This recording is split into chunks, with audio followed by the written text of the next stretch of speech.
నిన్ను ఒక్క మాట కూడా అనదు. నువ్వు ఎన్ని తప్పుడు కూతలు కూసినా నిన్ను చాచి చెంప పగలగొట్టే అంతటిది కాదు. ప్రతిరోజు ప్రతిసారి సంధ్యని ఏడిపిస్తూనే ఉన్నావు.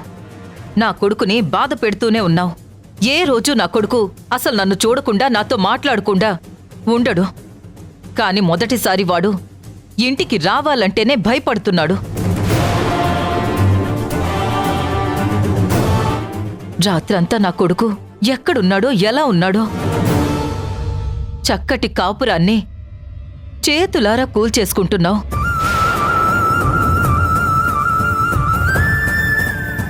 ఏం సాధిస్తున్నావు వింధ్య? స్నేహితురాలి కన్నీళ్ళ?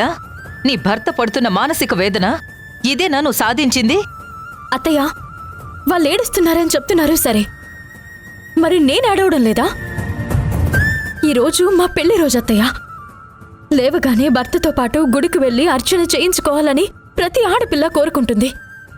నేను అలాగే కోరుకున్నాను. కానీ నా భర్త నాతో పాటు లేడు. పెళ్లి రోజని కూడా అసలు కనీసం గుర్తుందో లేదో. అయినా నా భర్త నాకు కావాలి.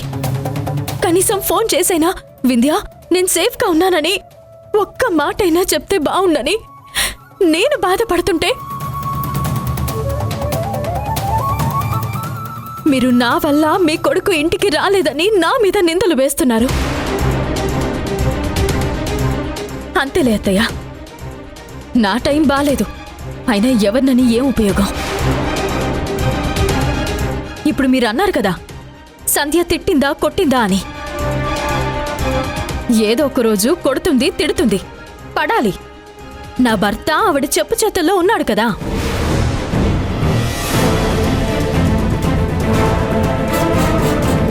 అయినా నా భర్త నాకు కావాలి. నిజంగా నా భర్త మారి నాతో సఖ్యతగా ఉంటే అసలు ఆ సంధ్య చేతిలో ఎన్ని దెబ్బలు తినడానికైనా నేను సిద్ధం.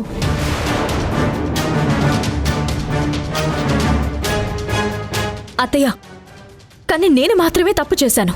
మీ కొడుకు ఏ తప్పు చేయలేదు. నా మిస్అండర్స్టాండింగ్ వల్లే ఇలా జరుగుతుంది అని మీరు నన్ను మాత్రమే వేలెత్తి చూపిస్తున్నారు. మిస్అండర్స్టాండింగ్ అంటే మీ అబ్బాయి డైరీలో సంధ్య గురించి తప్పుగా రాసుకోవడమా?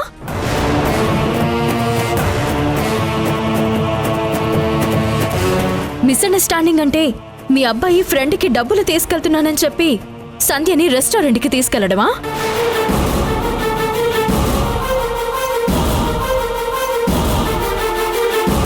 మిస్అండర్స్టాండింగ్ అంటే నా పుట్టినరోజుని మర్చిపోయి సంధ్య పుట్టినరోజుని గుర్తుపెట్టుకోవడమా? మిస్అండర్స్టాండింగ్ అంటే నన్ను టూర్కి తీసుకెళ్తానని చెప్పి సంధ్యని హాస్పిటల్కి తీసుకెళ్లి దగ్గరుండి మరీ రక్తం ఇవ్వడమా? మిస్అండర్స్టాండింగ్ అంటే వద్దు వద్దు అన్నా లోన్ ఇప్పించడమా? మిస్అండర్స్టాండింగ్ అంటే ఆ షాపు ఓపెన్ చేయడమా? చివరికి ఇన్సూరెన్స్ కూడా ఆయన ద్వారానే కదత్తయ్య వచ్చింది.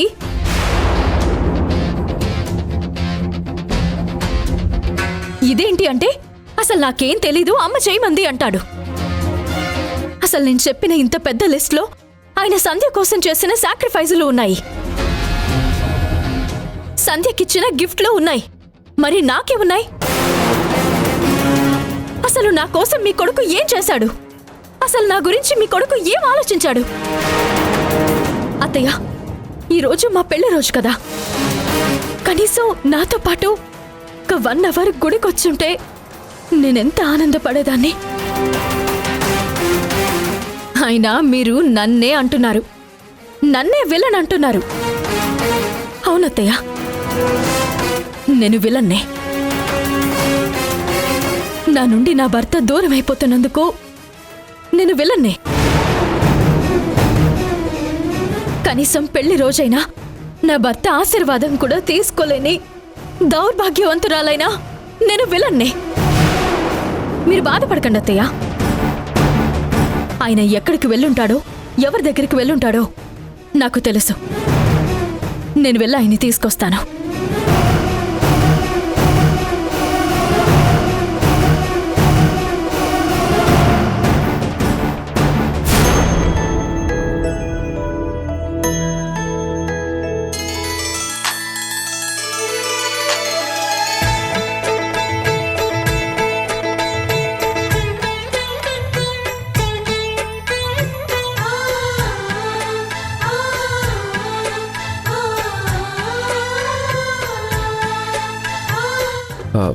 అయ్యో సంధ్య, అమ్మవారి కోసం చీరనేసాం కదా, అది తీసుకురాలేదు. నేనే మర్చిపోయాను. వెళ్ళి తీసుకొస్తాను. ఒక్క నిమిషం అండి, మీరెందుకు? నేను వెళ్ళి తీసుకొస్తాను. అది కాదు సంధ్య. పర్లేదు, నేను ఆటోలో వెళ్ళి తీసుకొచ్చేస్తాను. పక్కనే కదా, 10 నిమిషాల్లో వచ్చేస్తాను.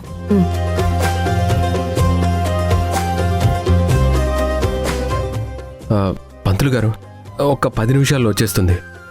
ఈరోజు మా పెళ్లి రోజు, అర్చన జరిపిద్దురు గాని.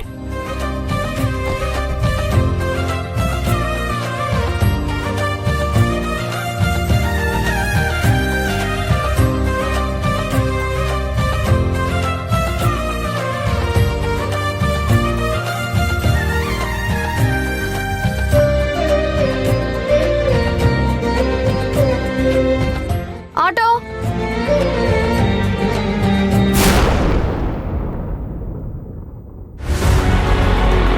ఇక్కడ ఆపండి అన్నా.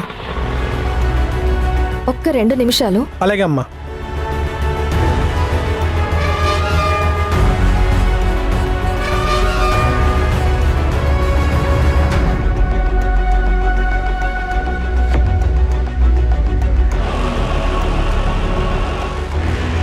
అదేంటమ్మా సంధ్య, గుడికని వెళ్ళి నువ్వు ఒక్కదానివే వచ్చా?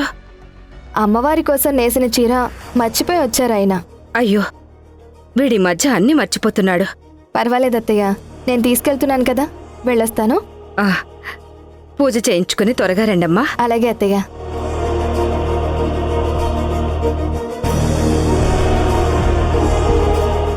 శ్రీజ, పద, ఇంకా చాలా పనులున్నాయి.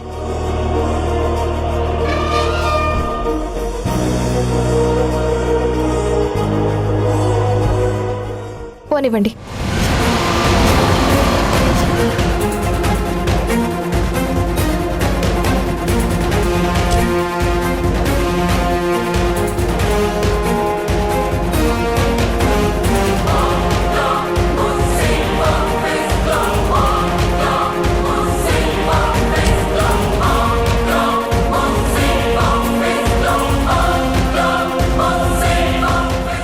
ఈవిడే సార్, సంధ్య.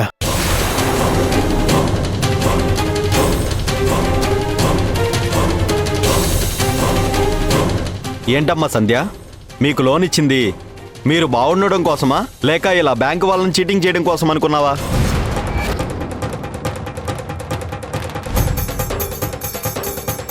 చీట్ చేయడం ఏంటి సార్? మీరేం మాట్లాడుతున్నారు? పోలీసులతో వచ్చారేంటి? అయినా ఈ నందు ఏంటి ఇక్కడ? సార్, ఏం జరుగుతుంది సార్? కొత్తగా ఏం జరిగిందని అడుగుతున్నావేంటి? చేయాల్సిందంత చేసేసి మళ్ళీ అమాయకంగా నటిస్తున్నావా? సార్, మీరు దేని గురించి మాట్లాడుతున్నారు? నీ షాపు నువ్వే స్వయంగా తగలబెట్టుకుని ఇన్సూరెన్స్ క్లెయిమ్ చేసుకుంటే నీకు డబ్బులు వస్తాయనే ఆలోచన ఉంది, కానీ ఇలా పోలీసులు వస్తారు, కేసు అవుతుందన్న ఆలోచన లేదా?